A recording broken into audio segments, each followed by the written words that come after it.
Kembali lagi di channel Razaka Trader.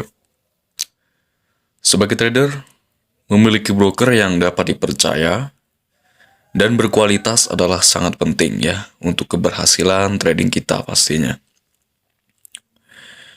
Broker yang baik itu dapat memberikan akses ke pasar yang luas ya, menyediakan teknologi trading terdepan, serta memberikan dukungan dan edukasi yang diperlukan untuk mengembangkan kemampuan trading kita.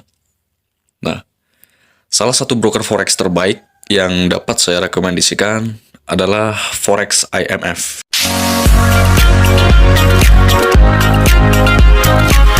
Penyedia layanan forex terbesar di Indonesia, Forex IMF, memiliki izin resmi teregulasi Bapepti, Member of Jakarta Futures Exchange, Indonesia Derivative Clearing House, Indonesia Commodity and Derivative Exchange, atau ICDX, broker dengan reputasi tanpa komplain selama 18 tahun berdiri.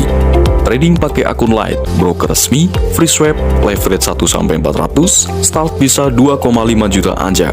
Anda bisa membuka akun di Forex IMF dan memulai trading dengan aman. Terdapat grup Telegram VIP khusus. Anda bisa menanyakan sinyal trading yang akurat, peluang trading, dan konsultasi gratis. Live analisa tiap hari di YouTube, setiap hari jam 10.00 waktu Indonesia Barat dan 19.45 waktu Indonesia Barat. Analisis dari trader profesional yang sudah berpengalaman selama belasan tahun. Broker ini telah lama beroperasi di industri forex dan memiliki reputasi yang baik di kalangan trader. Keuntungan dari bergabung dengan Forex IMF antara lain adalah akses ke pasar yang luas ya, dan juga liquid ya. Broker ini menawarkan akses ke pasar forex global dengan likuiditas yang tinggi, sehingga Anda dapat memperoleh harga terbaik dan mengeksekusi trading dengan cepat. Lalu, teknologi trading yang terdepan ya.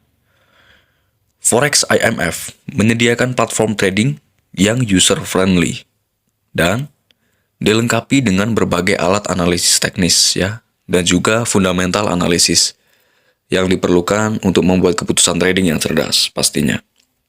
Nah, edukasi dan dukungannya lengkap ya. Broker ini menyediakan berbagai sumber daya edukasi dan dukungan pelanggan ya, termasuk webinar, video tutorial, analisis pasar, dan tim dukungan pelanggan yang siap membantu Anda dalam setiap langkah trading Anda.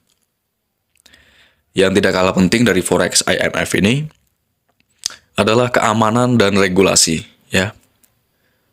Forex IMF memiliki lisensi yang sah ya, dan terdaftar di badan regulasi yang terpercaya, Badan Pengawas Perdagangan Berjangka Komoditi ya. Sehingga Anda dapat merasa aman dan terlindungi dalam melakukan trading di platform Forex IMF. Dalam video kali ini, saya akan memberikan penjelasan lengkap tentang support dan juga resisten. Ya, support dan resisten ya adalah level-level harga yang sering terjadi ya dalam pergerakan pasar, di mana support dan resisten ini ya adalah level harga di bawah harga saat ini yang dianggap kuat untuk menahan penurunan harga ya. Itu adalah level daripada support. Nah, sedangkan resisten ya adalah level harga di atas harga saat ini yang dianggap kuat untuk menahan kenaikan harga. Nah, support dan resisten ya dapat diidentifikasi dengan menggunakan berbagai alat analisis ya, seperti indikator teknikal ya, dan juga menggunakan price daripada candlestick. Nah, seperti garis horizontal juga ya, garis trend. Jadi macam-macam ya. Cara menentukan support resisten itu ada banyak cara. Nah, salah satu cara untuk mengidentifikasi support dan resisten ya adalah dengan menggunakan garis horizontal ya. Garis horizontal itu adalah garis ya, ini adalah garis horizontal ya. Garis yang tertidur mendatar ini adalah garis horizontal. Nah, Garis horizontal ini dapat digunakan ya untuk mengidentifikasi level harga ya, di mana harga terakhir kali terhenti ya atau dipantul sebelum melanjutkan pergerakan harga.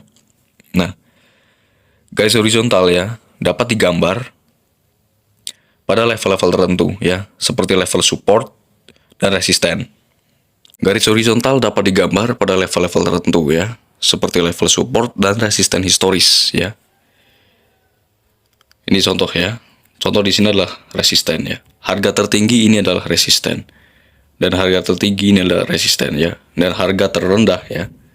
Yang bawah ini adalah harga support, support, support, support ya. Artinya di bawah ini support dan di atas resisten. Nah, selain itu ya, garis tren juga dapat digunakan untuk mengidentifikasi support dan resisten ya.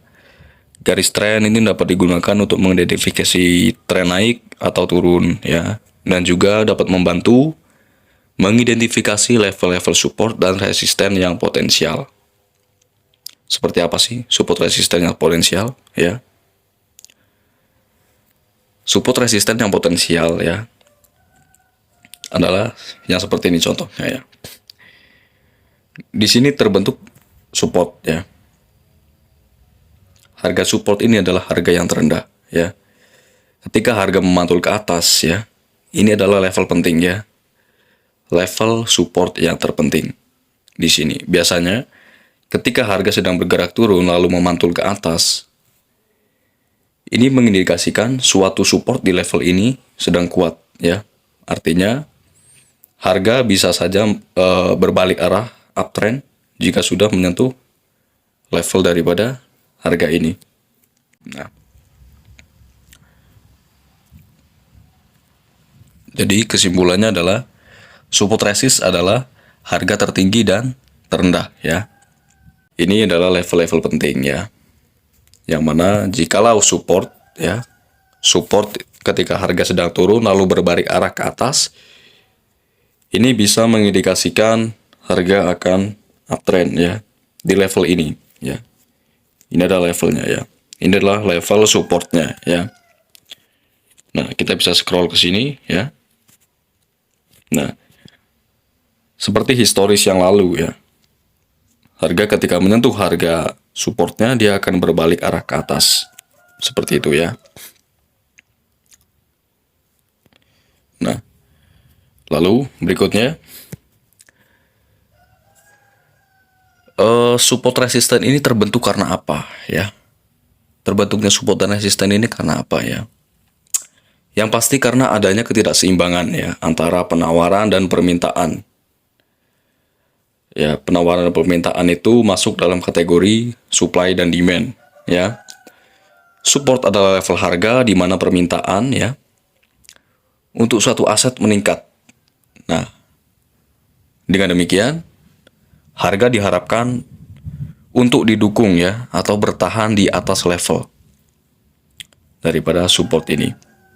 Nah, sedangkan resisten ya di sisi lain adalah level harga di mana penawaran untuk aset meningkat ya dan harga diharapkan untuk diresistensi atau bertahan di bawah level tersebut.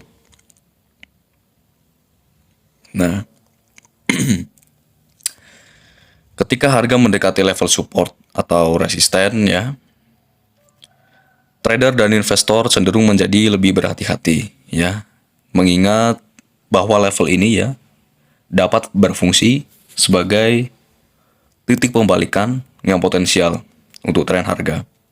Ketika harga mencapai level support ya, ini adalah level support. Ya, ini adalah harga level support. Ini support dan ini adalah harga resisten. Nah, ketika harga mencapai level support, para trader mungkin menganggapnya sebagai sinyal ya untuk membeli atau buy. Karena mereka berharap bahwa harga akan naik kembali. Nah, di sisi lain ya, ketika harga mencapai level resisten, para trader mungkin menganggapnya sebagai sinyal untuk menjual ya, karena mereka berharap bahwa harga akan turun kembali ya. Ini adalah level resist. Jadi ketika harga sedang naik dan menyentuh harga resisten ini ya, mayoritas trader menganggap bahwa harga akan turun kembali ya, sesuai dengan historical price yang ada di belakang ini. Nah, support dan resisten ya dapat terbentuk dalam berbagai cara. Nah, misalnya melalui level-level psikologis. Nah, apa sih level psikologis itu ya? Yang sering dianggap penting oleh trader ya.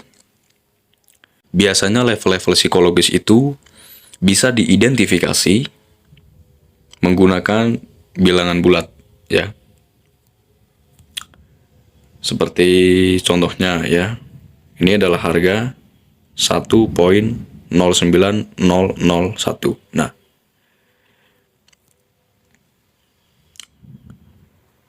jadi harga teoritis itu bisa diidentifikasi dengan cara melihat harga dengan belakangan angka bulat ya, seperti 000 ya, 10.0000. Seperti itu ya. Nah, selanjutnya untuk menghitung harga teoritis di pasar forex ada beberapa faktor yang perlu dipertimbangkan ya. Apa saja sih yang harus dipertimbangkan bagi trader? Nah, berikut adalah beberapa faktor untuk menghitung harga teoritis. Yang pertama, Anda harus melihat kondisi ekonomi. Ya. Kondisi ekonomi suatu negara dapat mempengaruhi permintaan dan penawaran mata uangnya di pasar forex. Nah, jika ekonomi suatu negara sedang tumbuh dan stabil ya, biasanya nilai mata uangnya akan menguat. Nah, sebaliknya, jika ekonomi suatu negara sedang lesu ya atau mengalami resesi, maka nilai mata uangnya kemungkinan akan melemah ya, artinya cenderung downtrend. Ya. Ketika ekonomi suatu negara sedang tumbuh dan stabil, biasanya harga cenderung bergerak ke atas ya. Contoh seperti mata uang Euro USD ya. Ketika Amerika sedang mengalami pertumbuhan ekonomi yang baik, harga cenderung akan mengalami kenaikan ya. Ketika negara itu sedang lesu ya, mengalami resesi ya, maka harganya akan cenderung downtrend atau penurunan, tergantung dari pair mata uang yang kita tradingkan ya, sesuai dengan negaranya. Nah, yang kedua yaitu suku bunga ya. Suku bunga yang ditetapkan oleh bank sentral ya di suatu negara dapat mempengaruhi nilai tukar mata uangnya di pasar forex. Nah, biasanya jika suku bunga suatu negara naik, maka nilai mata uangnya akan naik pula ya, karena menarik minat investor pastinya. Sebaliknya, jika suku bunga turun, maka nilai mata uangnya akan turun karena kurang menarik bagi investor. Yang ketiga, tidak kalah penting ya, ini adalah inflasi. Ya, faktor inflasi. Inflasi juga dapat mempengaruhi nilai tukar mata uang ya di pasar forex. Jika inflasi suatu negara tinggi, maka nilai mata uangnya cenderung menurun ya, karena kurang menarik bagi investor. Nah, begitu juga sebaliknya ya. Jika inflasinya rendah, maka nilai mata uangnya cenderung stabil atau bahkan naik ya, bisa saja. Yang keempat adalah neraca perdagangan. Neraca perdagangan suatu negara juga dapat mempengaruhi nilai tukar mata uangnya ya. Nah, jika suatu negara ini memiliki ekspor yang lebih tinggi ya daripada impornya, maka permintaan terhadap mata uang negara tersebut akan meningkat ya, dan nilai tukarnya itu cenderung naik untuk negara itu. Nah, sebaliknya, jika suatu negara memiliki impor yang lebih tinggi daripada eksportirnya, maka permintaan terhadap mata uang negara tersebut akan menurun ya. Dan nilai tukarnya cenderung turun. Yang terakhir, yang kelima, ya. Sentimen pasar. Nah, sentimen pasar ya dapat mempengaruhi pergerakan harga di pasar forex. Nah, jika ada kekhawatiran ya atau optimisme di pasar ya terhadap suatu mata uang, maka harga mata uang tersebut dapat bergerak naik dan juga turun. Pedagang forex dapat mencoba untuk menghitung harga teoritis suatu pasangan mata uang di pasar forex ya. Oleh karena itu, penting bagi para pedagang forex untuk selalu memantau kondisi pasar dan mengikuti perkembangan terkini untuk membuat keputusan trading yang tepat.